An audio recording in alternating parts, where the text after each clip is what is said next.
thingy is doing the thingy thing. Beep, beep, beep, beep. Yeah, that thing. Ahoy, hoy. Hello.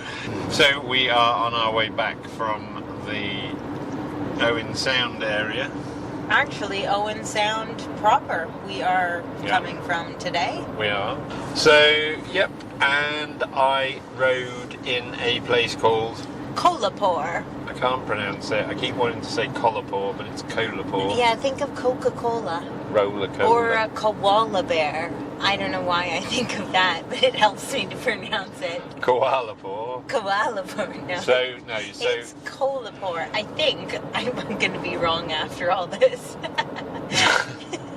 So it's Kolapore, which is a cross-country ski area.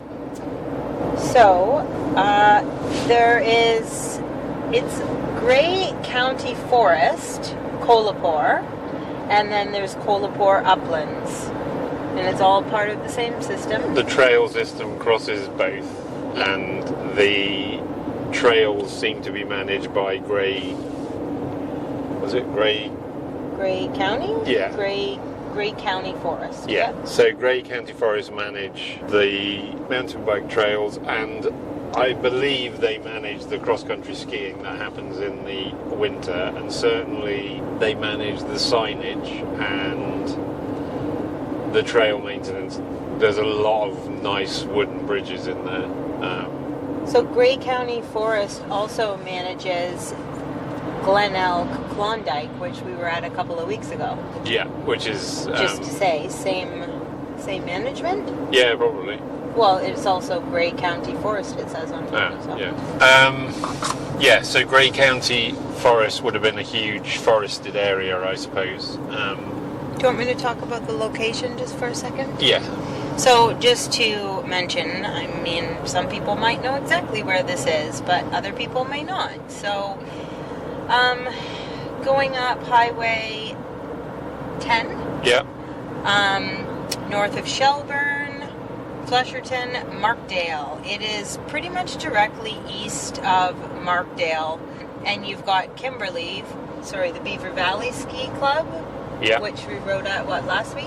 Yeah, we did. Which is in between, basically, Markdale and Kolapore. Which is definitely worth a visit on a dry day, but avoid it if it's wet. Yes, you did say. So we reckon that Kolapore is pretty much exactly 30 minutes east of Markdale. Yeah.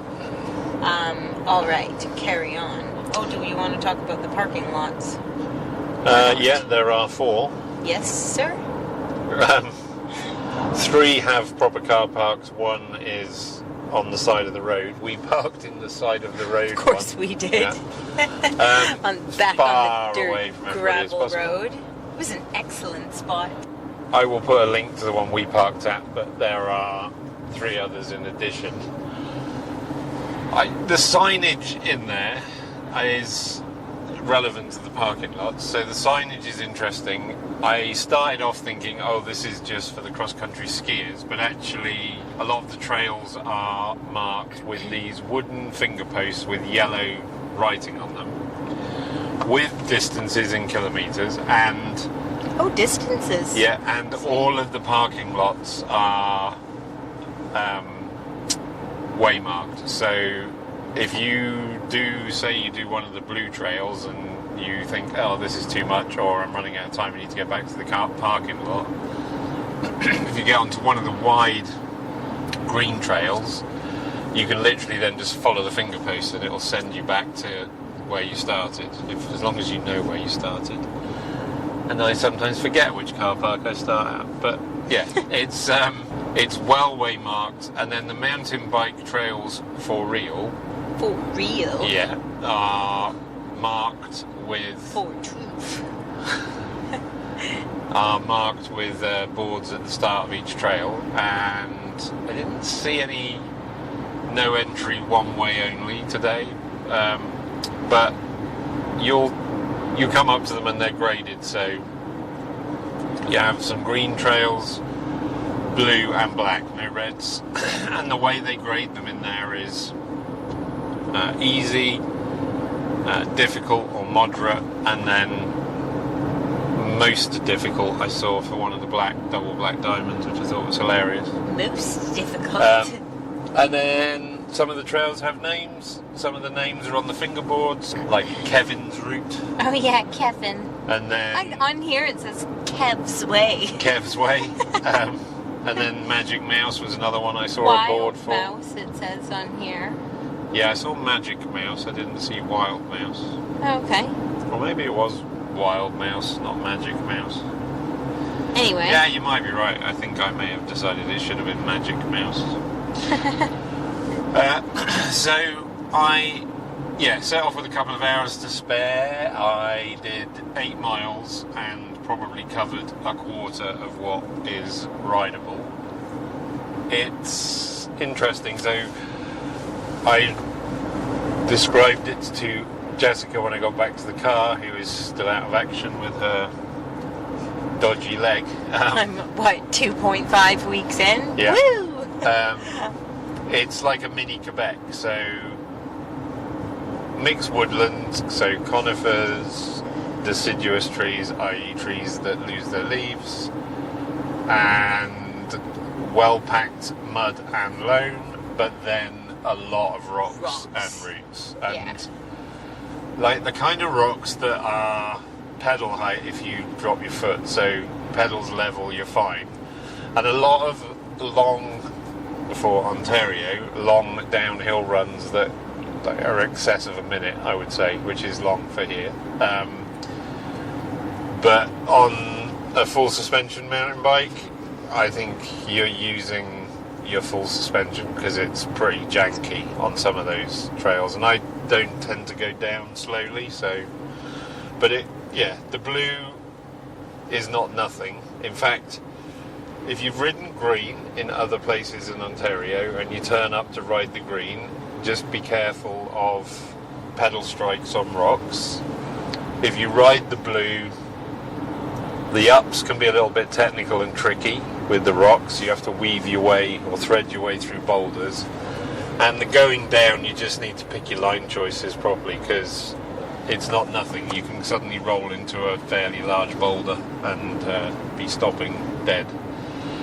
And then the black actually isn't as bad as the black is in some other places I've ridden in Ontario. It is just a bit technical to climb up and a bit difficult to weave your way through. And then on the downs, just a mixture of big boulders and roots. As long as you kind of pick your line of choice properly and just take your time, you'd be fine. So big mix of trails, I would say. Sounds lovely. I'm sad that I couldn't come. And it was 24 degrees-ish today. It was perfect today. Next to no humidity, not too scorcher hot. There was a good breeze, but I guess, you don't really get that in the bush. But no, and a lot of crystal clear streams running through that place, which with little bridges and boardwalks to go over. Sounds dreamy. The bugs were brutal though. Every time I stopped, if I wanted to check where I was going or if I was going the right way, the bugs are just a little bit annoying. Especially the mosquitoes. Most of the junctions have number boards, but I didn't see any maps, so I wonder if you can download a map or get access to a map, because there's these yellow diamonds which I think are probably for cross-country skiing, but once you learn the system, you could probably pick your way back, I would think, fairly easily. And then I was chatting to 3 other people that were out for a big day, and they were looking for another trail to link them to 3-stage, which is a big trail system up here that we haven't been to yet, but that'll be on the list at some point. It's the next one over just east of Kolapore. It's a bit more bike parky, I think, but anyway, they'd ridden Kolapore this morning. Kolapore this morning. They were in there at 7 and it was probably 11, I guess, so they'd done most of it, and they were then heading off to 3-stage to do that and then trying to get home for 8 p.m. or something. So it's a big day. They were having a big day, and they looked pretty beat already, so hopefully they got through it all right. So, yeah, I think that's pretty much that for the bit of riding I did today. Not massive hills, just put it in a low gear and spin up fairly easily, and then interesting descents. One of those places that would benefit from learning it a bit. I think if you go a couple of times, but the second time you probably get it dialed.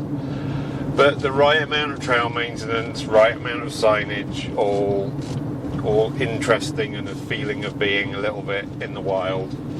Like I said, I saw 3 other people, that was it. Didn't see any hikers, no sign of anything else, just mostly had the place to myself. So yeah, so that's it on the riding front. I just saw a sign for wild blueberries, and I was wondering, did they go up to Sudbury or something? Maybe.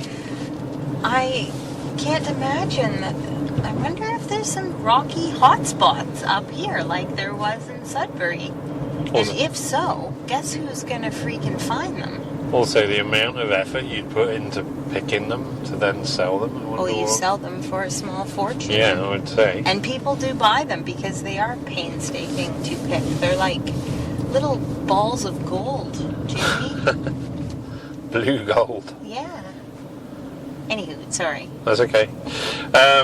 On the mushroom front, nothing really. It was a wild edible, but just not found by us. Yeah.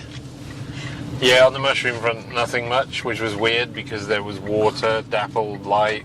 It looks ideal, and I was looking as well, because by now you'll have heard our last podcast where I found lobsters, which Jessica has cooked up into a store, which she can explain in a second. But yeah, I was pretty convinced I was going to find something, and I found nothing, which is often the way. So I even took my backpack, which I don't normally do. Well, isn't that just the way, right? When you don't expect to find anything and you're not prepared and you don't have a backpack or a knife, that's when you find the mother lode. Yep.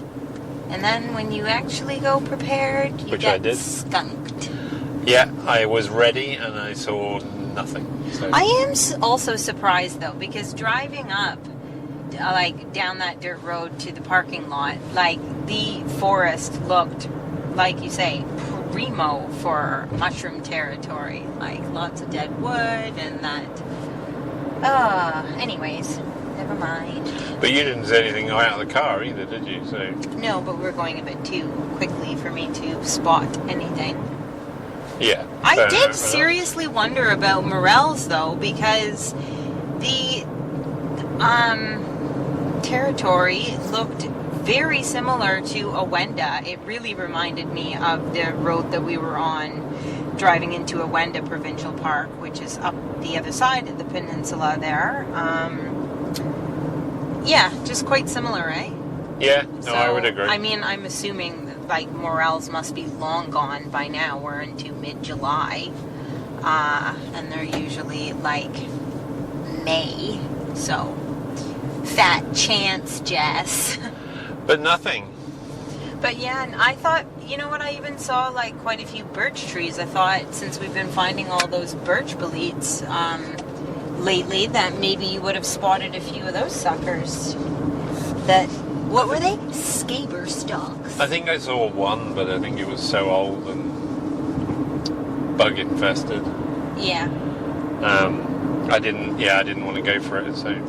So that's it on the riding front. And the wild edible front, because there was pretty well zilch. I mean, anything else I found at houses in town, i.e. raspberries. But you did make a little dinner out of the old lobster mushrooms. I did. Are you going to talk about that, or are you going to do that on a separate episode? I don't know. What do you reckon? I think add it on, I think. Right now? Yeah. Oh, okay. So... Maybe the cleaning process. Yeah, I'll talk a bit about that.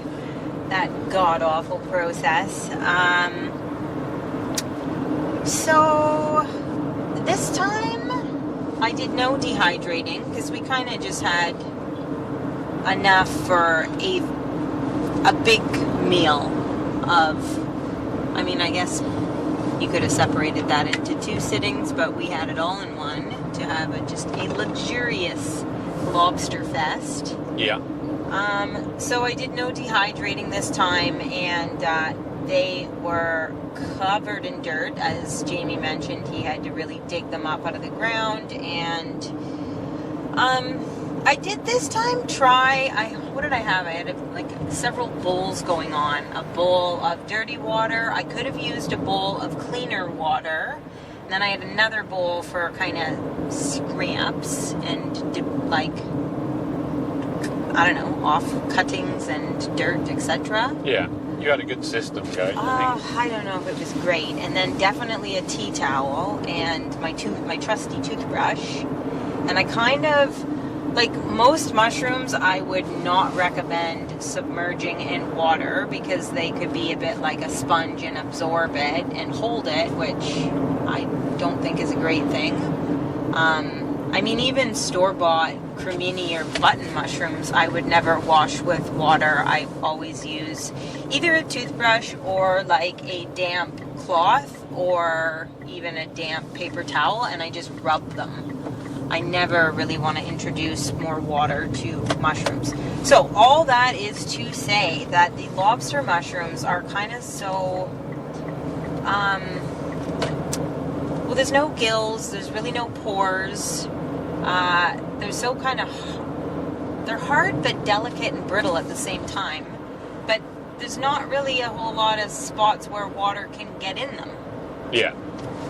Like gills or pores is what I'm... So I tried that this time to kind of submerge in water and then brush with a toothbrush and then dunk it back in and brush some more dirt off. And this is where I say having then a last bucket or bowl of water for your final dip and maybe rub off. I think that could have been the final step there, because it gets on your fingers and you're touching the mushrooms and then the dirt gets back on the mushrooms and oi. And this time I even did as thorough of a clean as I could and then set them all out to dry on just a plate, even overnight. And then I gave them one final little brush the next day before cooking. There was still dirt in them. So, still trial and erroring ways of getting a bit better at that. And I mean, they are particularly bad because they do hang out under the ground, and you just see the little red top, and then you almost have to excavate them out of the loam. So yeah, you do. Yeah. So, yeah, not perfect, but better. You know what it was reminding me of? Kind of like the process of when you're breading something. I think you kind of use one hand to dip it in the egg and then the other hand for the flour to dredge it in. It was a bit of a scenario and system like that kind of going on. A bit of a process. So, definitely room for improvement. But I did the best I could, and they were not horribly gritty, but, I'd be lying if I didn't say there was a bit of debris in our dinner still. Nothing too crunchy, though. I at least got rid of the big crunchy bits. Yeah. So what did I make? I really wanted the lobster mushrooms to be the star. And so I kind of, I suppose you could say sweated or cooked for a little bit, sauteed, sweated, the cut up lobsters in a pretty decent dose of butter and a little splash of olive oil. And yeah, normally I cook mushrooms on a super high heat, not these. Kept it at moderate and for a longer period of time. And then I added some chopped shallot and some garlic until that was cooked. And then I was making, I guess, a bit of a pasta sauce. So I added a few little splashes of cream. And I didn't have the heavy duty cream. I had just kind of regular 10%er. And, and I also added some mushroom stock cubes. I had some frozen cubes of mushroom stock, probably from pheasant backs, in the freezer. And I added 1 or 2 of those to... The lobster mushrooms are not crazy on the mushroomy flavor. They're like a mild seafood flavor. And they can handle quite a bit of salt, and or I would encourage like adding another mushroom dehydrated powder or something to just kind of up it a little bit.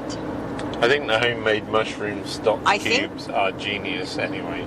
But I actually think that really enhanced my recipe and kind of, or our dinner, and got me to a flavor that I was like, ooh, this is pretty darn delicious.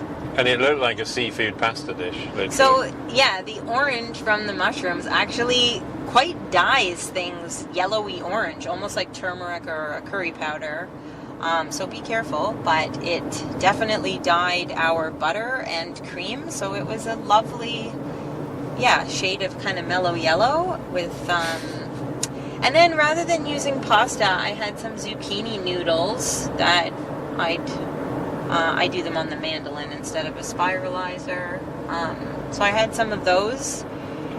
And I whacked those in the pan just till they were ever so slightly the raw edge taken off and pliable and coated in the kind of creamy, buttery lobster sauce. And I was actually pretty impressed with how sort of seafoody that tasted. It was excellent, actually. It was quite good. Then we had a little bit of extra creamy butter left on our plate that, of course, I refused to waste. So Jamie cut us a slice of our homemade mushroom bread to dip into the mushroom sauce, and that was quite nice too. Yeah, the whole thing was an excellent treat, I think. Yeah. So, anything else to add? I was going to say, I did take a photo of that. You could use it as the little thumbnail. Yeah, that's not a bad idea. Even though it has nothing to do with the mountain bike trail. Well, it doesn't matter. And they were found at a completely different location. I guess we got to keep you guys on your toes, eh? Yeah. It is helpful if you leave a review, 5-star reviews, or don't bother. And there is a YouTube version of this as well, which I guess I will put a link up in some description somewhere so that you can find it that way if you wanted to. We will probably have some stickers available and some t-shirts. Yeah, I finally got to drawing a logo. Yeah, very soon we should have something cool. So we went and saw Rob at Jolly's Ice Cream again, and I think you had an equally satisfying I had experience. Another 1 pounder. I personally am struggling with sugar a little bit at the minute, but I had a small one, and it was okay. So yeah, they had a new flavor today, actually. Yeah, the banana and strawberry, was it? Strawberry banana. Which was good, actually. Yeah. They definitely take their ice cream seriously. They do. Including their cones. He seems to take everything quite seriously, to be fair. In a good way. Yeah, he's okay. He enjoys his scooping. Serious about giving you a good experience. Yeah, absolutely. Alright, well then, until next time. Get lost.